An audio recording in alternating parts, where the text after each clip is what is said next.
Bonjour, nous sommes le dimanche 20 octobre et bienvenue pour cette dévotion journalière des cieux ouverts. Le thème d'aujourd'hui est les défis du succès, partie 2. Avant de commencer l'enseignement, commençons par prier. Au nom de Jésus, Seigneur, merci pour la journée d'aujourd'hui. Seigneur, merci car la personne qui m'écoute, Seigneur, sera bénie. Merci Seigneur pour cet enseignement. Seigneur, merci car à la suite de cet enseignement, les personnes pourront gérer, Seigneur, les défis du succès.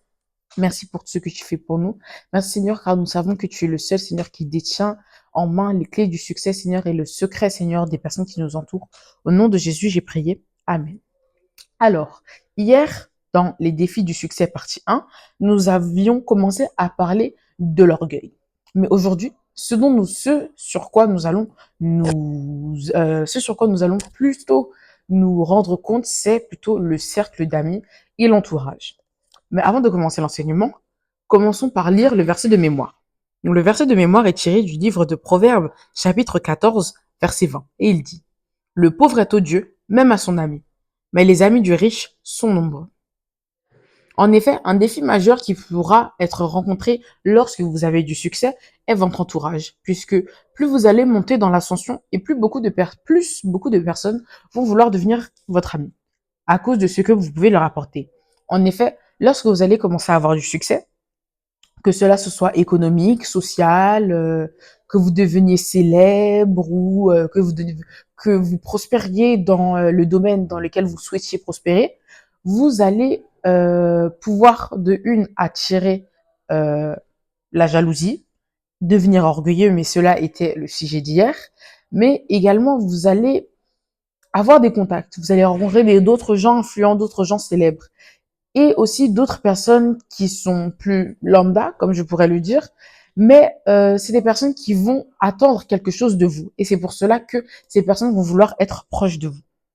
En effet, être au sommet attirera des personnes que vous allez peut-être considérer comme vos amis, mais c'est en fait des personnes dont vous devez vous méfier, puisque vous ne connaissez pas toujours les intentions de la personne qui souhaite entretenir une relation amicale avec vous. Vous ne savez pas quels sont ses intérêts derrière le fait que cette personne veuille seulement devenir votre ami. Cette personne a sûrement des intentions cachées et des intentions qui, le fait de vous rencontrer et d'être ami avec vous, vont pouvoir lui permettre d'accéder. Dans 2 Samuel chapitre 13, versets 4 à 5, Jonadab a conseillé le prince Amnon comme s'il se souciait vraiment de lui.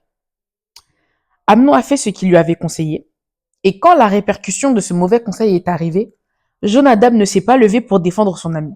C'est lui qui est allé annoncer la mort d'Amnon à David. On peut l'observer dans 2 Samuel chapitre 13 versets 32 et 33. Il dit au roi que le roi prenne courage car seul Amnon est mort.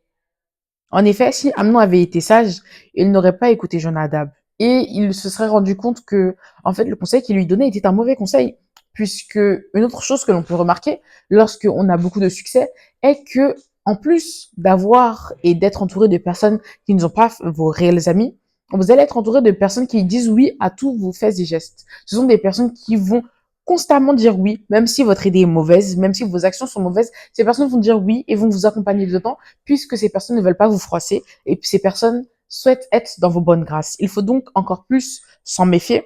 Une autre raison de se méfier, c'est parce que à cause de ces personnes, vous n'allez pas vraiment savoir si vous êtes toujours sur le bon chemin ou non. En effet, il n'y aura plus rien pour pouvoir vous raisonner. En tout cas, si vous restez justement entouré de ces personnes qui ne sont pas vraiment vos amis. C'est pour cela que plus vous allez monter, plus vous allez avoir du succès, plus vous allez devenir célèbre, plus il va falloir choisir vos amis avec parcimonie. Puisque, comme on dit, tout n'est pas bon à prendre. Tout conseil n'est pas bon à prendre, mais surtout, toute compagnie n'est pas bonne à avoir.